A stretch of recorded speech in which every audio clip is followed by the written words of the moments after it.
recognized later at 9:15 by the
was an apprentice chef by age 15. That experience established a work ethic that has stayed with him his entire life.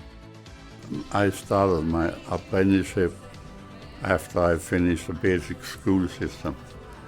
And I went 8 years to school because they were short of teachers, but we went to school 6 days a week. We went day from 8 to 12 and then from 1 to 4 or 5, except Saturday we only did a half a day. But that didn't mean that there was pay for all of those hours.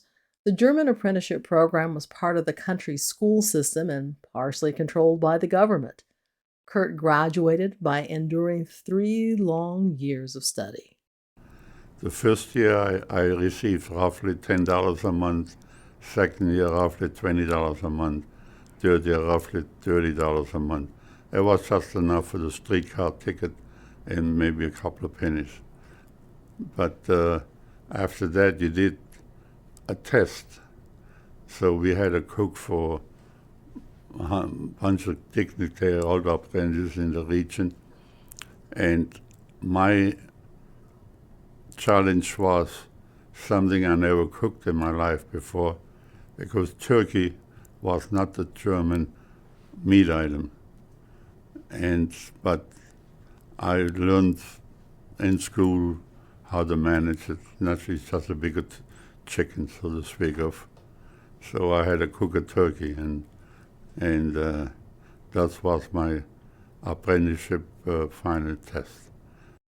Kurt left the apprenticeship program with the skill and enough experience to land a job with a resort hotel that also had a restaurant.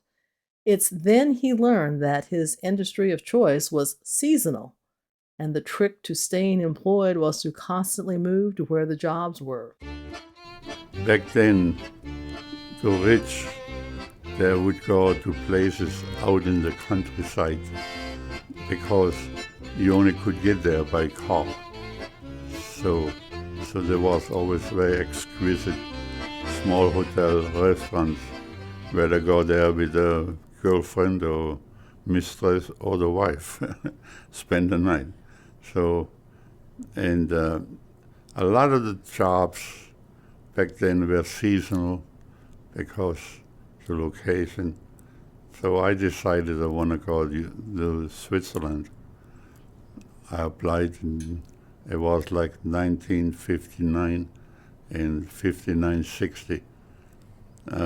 That winter I went to Switzerland, a place called Hotel Tannenheim in Flumserberg.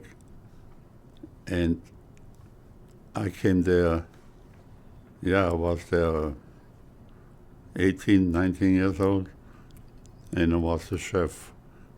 I had to prepare for breakfast, lunch, and dinner for hotel guests who were there on a fixed price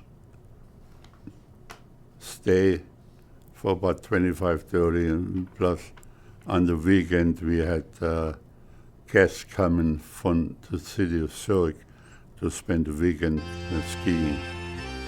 Kurt continued to refine his skills by traveling back and forth from Germany to Switzerland. Switzerland is very protective of his hospitality business. Every time I came back from Germany on the railroad, we had to get off the railroad, go to a doctor's office, and get examined, make sure you don't bring any disease into Switzerland. Then you catch the next train where this destination was.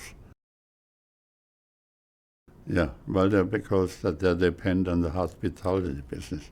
I spent several months in a hotel in Zurich, Hotel Ascot.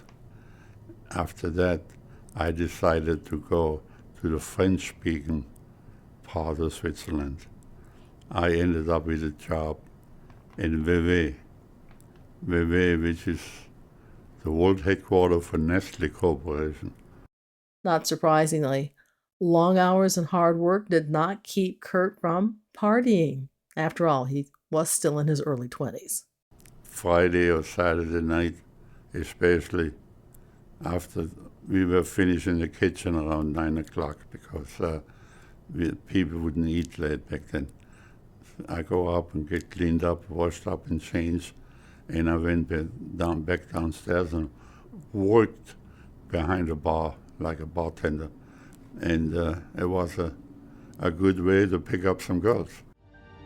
Kurt took his years as an apprentice seriously, and as a result, discovered an ability to please refined palates at an age when most people were still experimenting with careers.